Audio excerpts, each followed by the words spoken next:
Bonjour, chronique bande dessinée aujourd'hui, manga, avec le volume 2 de la vie de Mizuki Shigeru, intitulé Le Survivant. Donc c'est traduit et adapté du japonais par Fusako Saito et Laurent Marois. C'est paru aux éditions Cornelius dans la collection Pierre. La parution originale au Japon date de 2001, celle de ce volume en français 2013, et ça fait dans les 500 pages.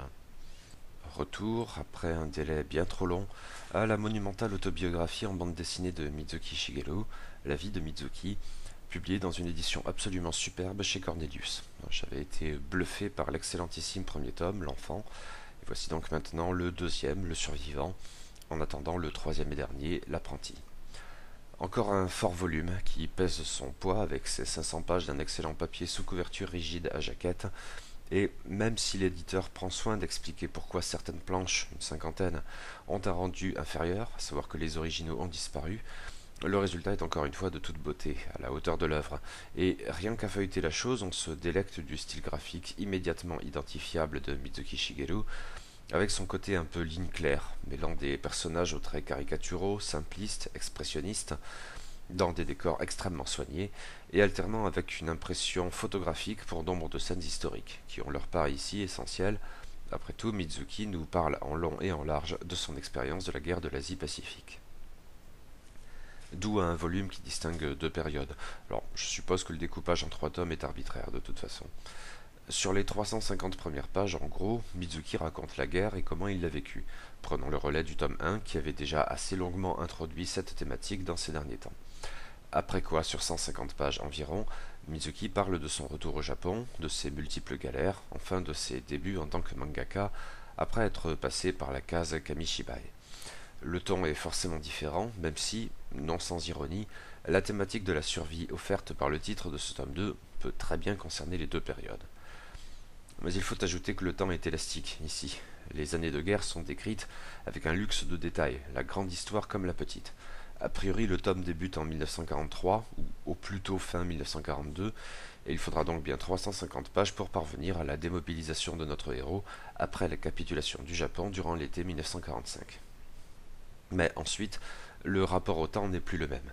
Mizuki désormais s'autorise des ellipses parfois conséquentes et pas toujours très explicites. Le résultat, c'est que ces 150 pages qui concluent le volume vont approximativement de 1945 à 1958. Tout va donc beaucoup plus vite, la densité n'est plus à l'ordre du jour. Mais rassurez-vous, la précipitation pas davantage, c'est de fait le rythme adéquat pour narrer tout cela. Le plus gros de l'album est donc, sans surprise, consacré à la guerre. Alternant aperçus des événements globaux et scènes plus détaillées impliquant notre héros ou du moins son régiment, le récit est méticuleux, très détaillé. D'aucuns ont d'ailleurs pu avancer que c'était trop détaillé.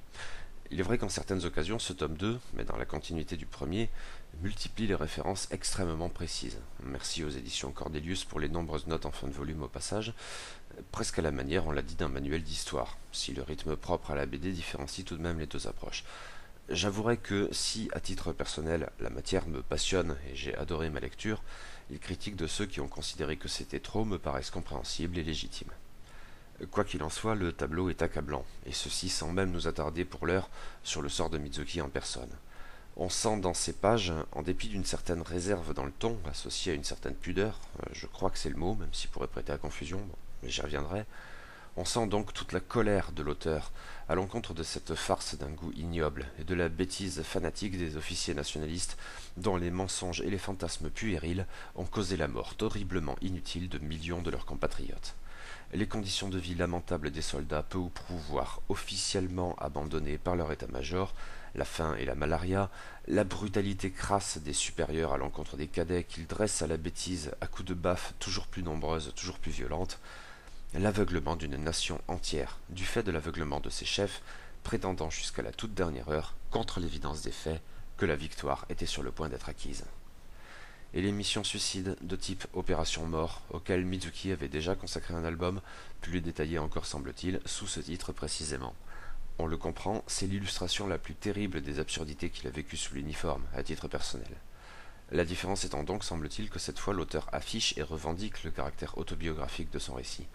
car le drame le plus révoltant dans cette bande dessinée est bien celui de ces soldats déclarés morts avec tous les leurs, dans le cadre d'une mission suicide hâtivement décrétée par un blanc-bec d'officier crétin, désireux de partir glorieux avant même d'être arrivé où que ce soit.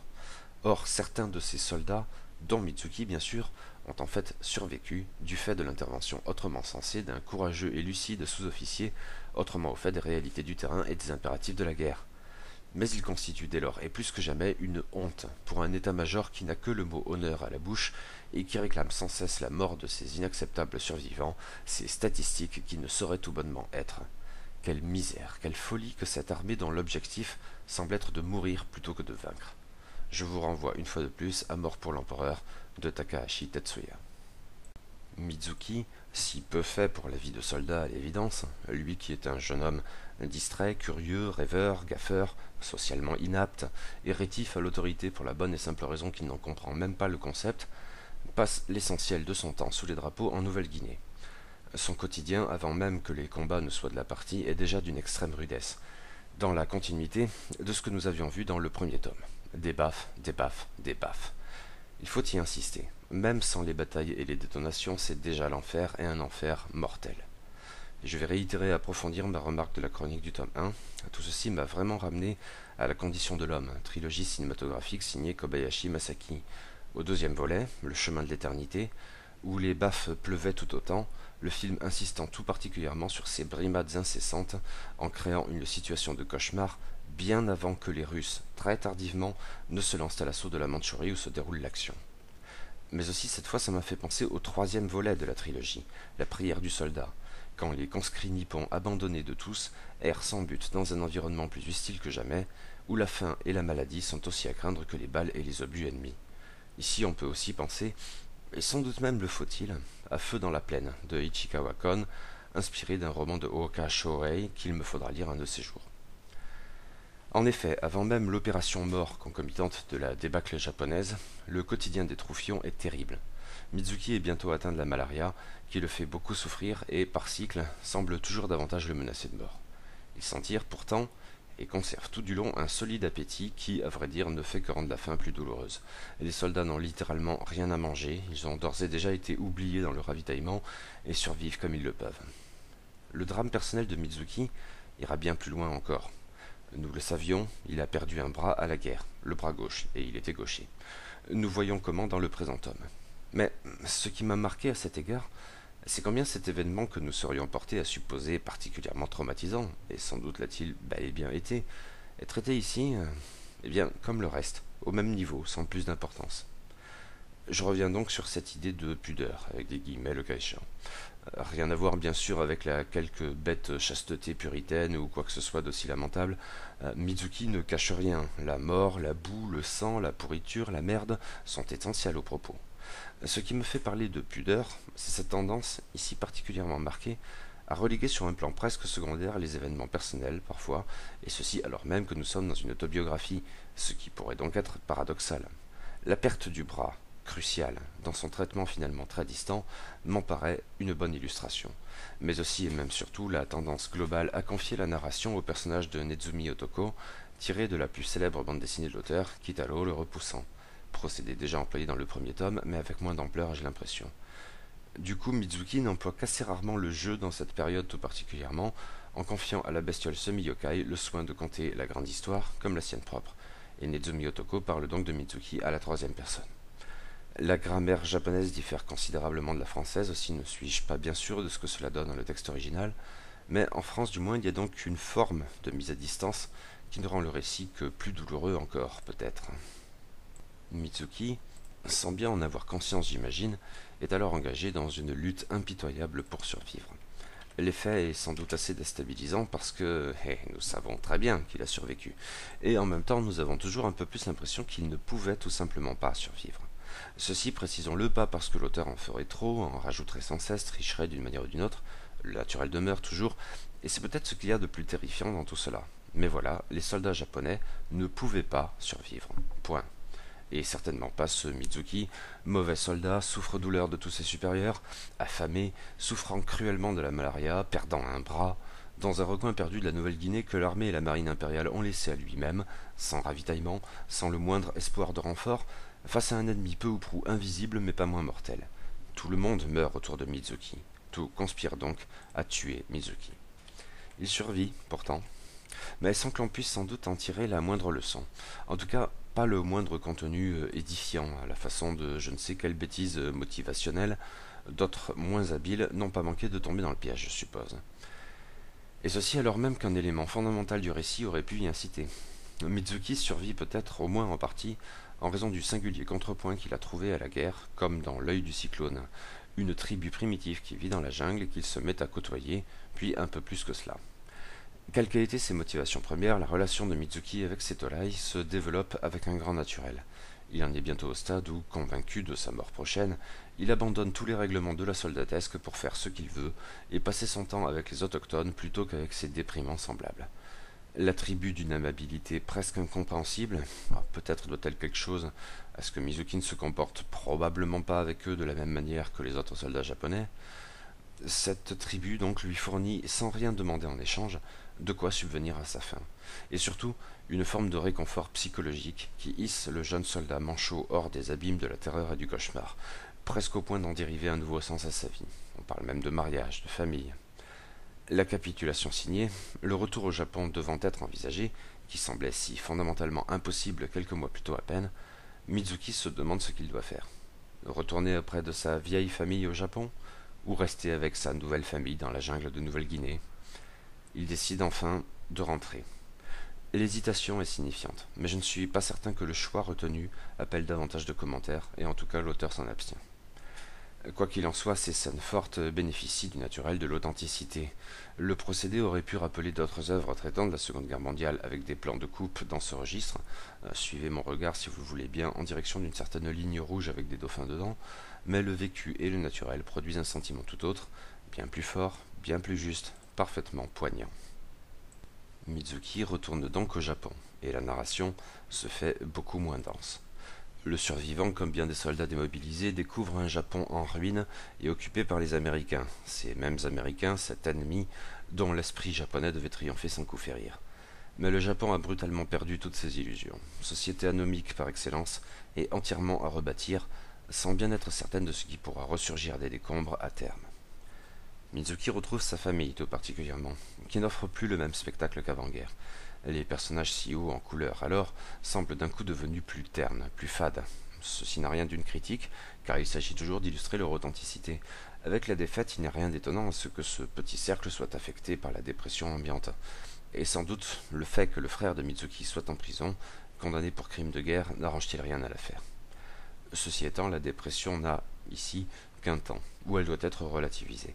Ce n'est tout de même plus la guerre, avec sa menace omniprésente de folie, de souffrance et de mort. Le ton est inévitablement plus léger, voire drôle, et y a pas de mal. Reste que c'est un monde pauvre et perdu.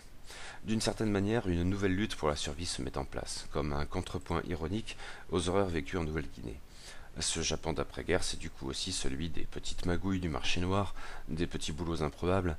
Mizuki en Nouvelle-Guinée a gagné en débrouillardise. Il n'est plus à même de subsister de la sorte qu'il ne l'était avant-guerre, quand sa distraction et son je m'en foutisme le faisaient licencier après quelques jours au plus à enchaîner les gaffes. La débrouillardise, le cas échéant, peut aussi passer par la fréquentation de milieux plus interlopes.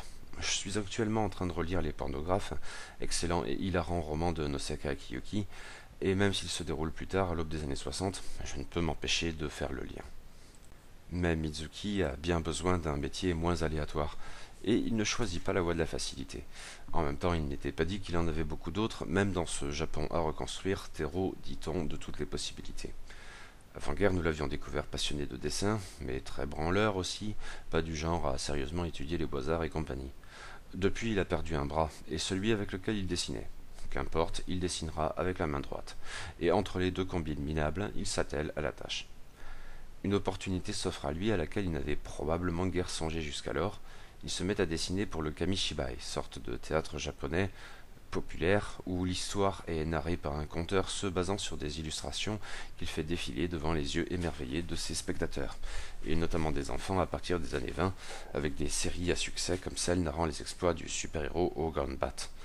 Le kamishibai était un art ancien, il remonterait au moins au XIIe siècle, mais dans les années 50, il connaît une popularité énorme, c'est son âge d'or.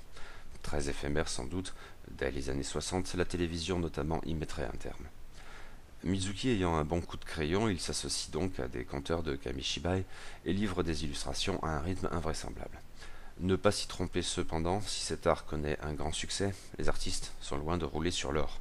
En fait, ils sont souvent d'une extrême pauvreté. Ni Mizuki, ni ses confrères et associés ne font mentir ce constat.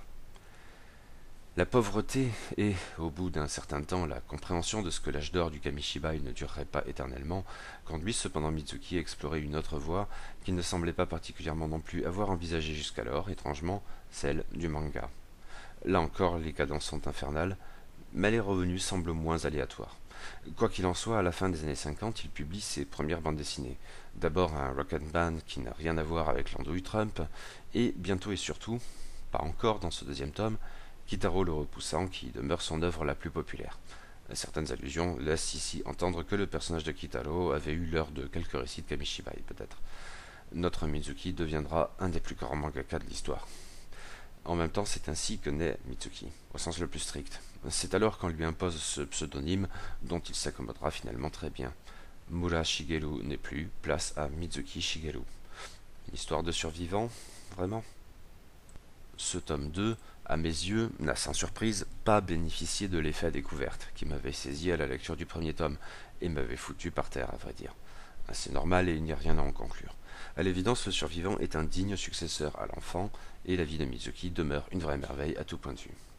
En fait, cette absence de conclusion, je crois que plus globalement, c'est quelque chose qui me séduit dans cette bande dessinée.